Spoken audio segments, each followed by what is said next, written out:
Peshawar Zalmi 9 matches में 10 points के साथ दूसरे नंबर पर चली गई। इस्लामाबाद यूनाइटेड की टीम 8 मैचेस से 12 पॉइंट्स के साथ टॉप पोजीशन पर है। इससे पहले होने वाले मुकाबले में कोयटा ग्लैडिएटर्स ने लाहौर कलंदर्स को 18 रन से शिकस्त दी।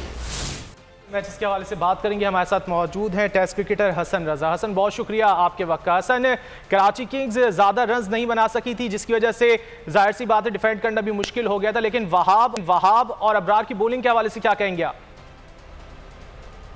बहुत अच्छी बॉलिंग करी है, स्पेशली PSL सीजन 6 जो है बड़े जोर शोर से जा रही है वहाँ पर। और स्टार्टिंग में अगर आप देखें मैचेस तो काफी लो स्कोरिंग मैचेस रहे हैं, मगर अब 190 रन भी हो रहे हैं ऑलमोस्ट, और चेंज भी हो रहे हैं इत्तेफाक से। शहबाज आजमी की जो बॉलिंग है उसकी कैप्टनसी बड़ी अच्छी जा रही है, क्योंकि वहाँ बयाज जो है खुद अटैक करने आए बॉल। और सबसे मेन विकेट जो थी कराची किंग्स की वो थी बाबर आजम की, जब यॉर्कर उन्होंने बॉल किया और उनको LBW आउट किया। तो बेसिकली बॉलिंग अटैक बहुत ही अच्छा है पेशावर आजमी का, और बड़ी स्ट्रेंथ के साथ खेल रहे होते हैं। कैप्टनसी बड़ा इंपॉर्टेंट होती है जब भी, और स्पेशली T20 फॉर्मेट में। और बॉलिंग जो है थ्रो बड़ी अच्छी चल रही है वहाँ पे यार। उसके अलावा उमैद आसिफ जो है अच्छी बॉलिंग कर रहे हैं, चेंज ऑफ पेस करते हैं, वेरिएशन से बॉलिंग कर रहे हैं। पिचेस में थोड़ा सा डिफरेंट देखने में आया इस दफा कि पिचेस में जो है थोड़ा सा या तो स्कोरिंग जो है हाई स्कोरिंग मैचेस हुए हैं और एकदम से लो स्कोरिंग मैचेस हुए हैं, थोड़ी सी अनइवन पिच नजर आई है, जिसकी वजह से मुश्किलात का सामना हुआ है कराची किंग्स को। अच्छा हसन, ये बताइएगा बाबर आजम की बैटिंग के बारे में क्या कहेंगे? उस दिन हमने देखा कि अच्छी बैटिंग का मुजाहरा किया, लेकिन टीम को मैच जो है वो नहीं जितवा पाए, और गुज़िश्ता रोज पहली बॉल पर ही LBW हो गए वहाब रियाज की बॉलिंग पर।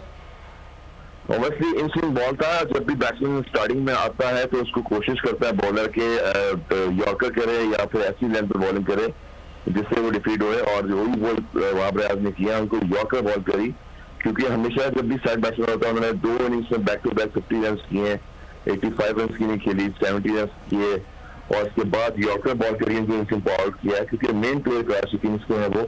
उसके अलावा भी बैट्समैन है मगर वो इन्फॉर्म बैटिंग नहीं कर रहे हैं मुसलसल, और शर्जील पे काफी इंतजार किया जा रहा था, जिसकी वजह से 25 रन तक वो कर चुके हैं, कोई लंबे इनिंग्स में खेली नहीं है। और जिस तरह से बॉल्टन भी आए हैं और वो भी बैटिंग कर रहे हैं, वो भी LBW हुए, तो थ्रू शहबाज आजमी की बॉलिंग जो है बड़ी अच्छी रही है।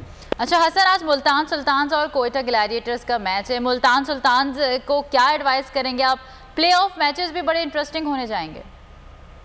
देखिए कोयटा ग्लैडिएटर्स जो है वो अब तक तो बॉटम पे है, मगर वो किसी भी टीम को अपसेट करने में हमारा दस्ती है, जैसे कि कल बड़ा स्ट्रगल किया, स्पेशली उस्मान सुनवारी ने अच्छी बॉलिंग करी और 3 विकेट ली और मैच जीता।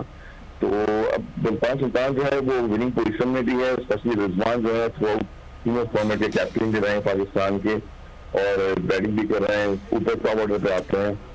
बेसिकली देखना ये है कि मुल्तान सुल्तान की स्पिन बड़ी अच्छी है, रेनी रोसो जैसे बैट्समैन है, टॉप क्लास बैट्समैन है उसमें भी। देखते हैं टीम को।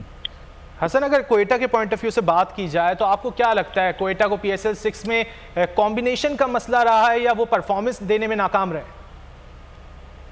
सबसे पहले तो मेंटोर जो भी टीम के हैं, अगर आप देखिए कराची किंग्स में हर्षल गिब्स जैसे फील्डिंग साइड में फील्डर्स में बहुत बड़े फील्डर रह चुके हैं साउथ अफ्रीका के, और जो कि मिस फील्डिंग हुई कराची किंग्स से। उसके अलावा कोयटा ग्लैडिएटर्स में रिचर्ड सर्वेयन से जब खिताब दिया गया है वो इस दफा नजर नहीं आ रहा डगआउट पर, जिसकी वजह से जो है वो डाउन हुआ है प्लेयर्स का। हसाम लेफ्ट आर्म स्पिनर है जो वही है जिन्होंने मैच जिताया था कोयटा ग्लैडिएटर्स को लास्ट PSL के मैच में बैटिंग में, और कुछ बूस्टअप भी हो रहे थे प्लेयर, मगर इतने बड़े साहब थे रोहित निशट और डगआउट में बैठे होते थे, डेफिनेटली उनका काफी प्रेशर होता था और वो अपनी टीम के प्लेयर को शेयर भी करते थे। इस दफा वो चीज देखने में नहीं आ रही है। नूर खान जो है वो हेड है और वो कोशिश कर रहे हैं कि प्लेयर्स को मोटिवेशन करें, मगर अब तक तो काफी मैच हो चुके हैं। मेरा नहीं ख्याल है कि अब वो आगे जाके अपनी कोयटा क्वालिफाई करे, मगर फिर भी एक स्ट्रेंथ बना सकते हैं विनिंग कॉम्बिनेशन का। अच्छा हसन, ये भी बताएगा कि सरफराज अहमद और शाहीन शाह आफरीदी के दरमियान जो तर्क कलामी हुई उसमें आप जिम्मेदार किसको समझते हैं? क्या नहीं समझते कि आप बहैसियत जो है वो जूनियर प्लेयर के शाहीन शाह आफरीदी को थोड़ा हल्का आना चाहिए था, आराम से बात करनी चाहिए थी? डेफिनेटली, और सीनियर जूनियर का एक मकाम होता है, रिस्पेक्टेबल चीजें होनी चाहिए। जैसे आप फॉरनर प्लेयर्स होते हैं उनमें आप देखें वो रिस्पेक्ट भी करते हैं, एग्रेशन भी दिखाते हैं खेलते हुए, मगर गलती जो है मेरे ख्याल में शाहीन शाह आफरीदी की है, क्योंकि सरफराज एक लीडर भी रह चुके हैं पाकिस्तान के, सीनियर में आता है उनका नाम, और पिछले 7-8 साल से कंसेक्यूटिव में पाकिस्तान का नाम भी रोशन किया, ना सिर्फ की बल्कि एज ए कैप्टनसी भी की है बहुत ज्यादा। तो ऐसे रिस्पेक्ट नहीं चाहिए, मगर थ्रू आउट शाहिन शाह जो है उनको अटेम्प्ट करे थे बाउंसर बॉल पे, जो कि सरफराज ने एक बाउंड्री नहीं लगाई थर्ड मैन पे, सेकंड बॉल जो है वो हेलमेट पे लगा और जिसकी वजह से कुछ जो है एग्रेसिव पना देखने में आया शाहिन शाह आफरीदी में। मगर सीनियर की हमेशा रिस्पेक्ट करनी चाहिए और डेफिनेटली पाकिस्तान के लिए खेल रहे दोनों प्लेयर्स भी। अच्छा हसन, ये भी बताएगा कि जो कोयटा ग्लैडिएटर्स की बॉलिंग है, कल हमने देखा कि उस्मान शिनवारी ने अच्छी बॉलिंग का मुजाहरा किया, लेकिन एक बात जो उनके हवाले से कंसर्न है वो ये है कि वो रन ज़्यादा दे रहे हैं। कल भी उन्होंने जो है वो 32 रन देकर जो है वो 3 खिलाड़ियों को आउट किया। सरफराज थ्रू आउट उनको समझाते रहे, मगर शॉर्ट ऑफ लेंथ बॉल किए हैं। हमेशा जब भी लेफ्ट आर्म बॉलर होता है वो ओवर द विकेट कर रहा होता है बॉल, तो डेविड ने बड़े अच्छे शॉट खेले उनको। उसके बाद मगर जब भी बॉलिंग ऑन अगर आप आते हैं राइटिंग बैट्समैन को तो डेफिनेटली मुश्किल होती है, और उन्होंने आउटसाइड ऑफ स्टंप बॉल करी और कॉर्बन जो है सिकवाज ने बहुत अच्छा कैच लिया।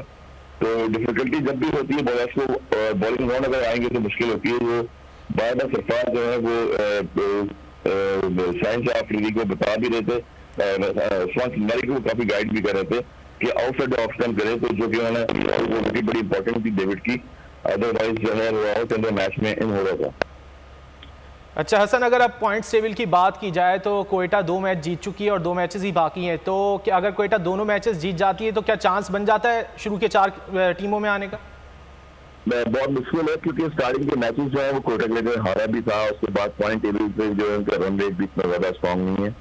और अगर देखा जाए तो PSL की फाइनलिस्ट टीम थी कोयटा ग्लैडिएटर और बड़े बड़े नाम थे उसमें। अगर आप बात करें, शेन वॉटसन जैसे प्लेयर थे, बहुत ही अच्छी टीम थी इस टाइम पे, बेन कटिंग थे, उसके बाद वो प्लेयर्स दिखने में नहीं आए, मगर यंग प्लेयर्स थे काफी और उनका जो है वो कॉम्बिनेशन नहीं बना, जिसकी वजह से 2 मैचेस रह गए, मुश्किल हो जाएगी इन लोगों को। मगर मुल्तान सुल्तान इस्लामाबाद टॉप पे है अभी, और जो टीमें हैं स्पेशली शाह गालमी है वो भी स्ट्रेंथ, तो टफ टाइम देंगी ये टीमें आगे टूर्नामेंट में। टेस्ट क्रिकेटर हसन रजा हमसे गुफ्तगू कर रहे थे। बहुत शुक्रिया हसन आपके वक्त का।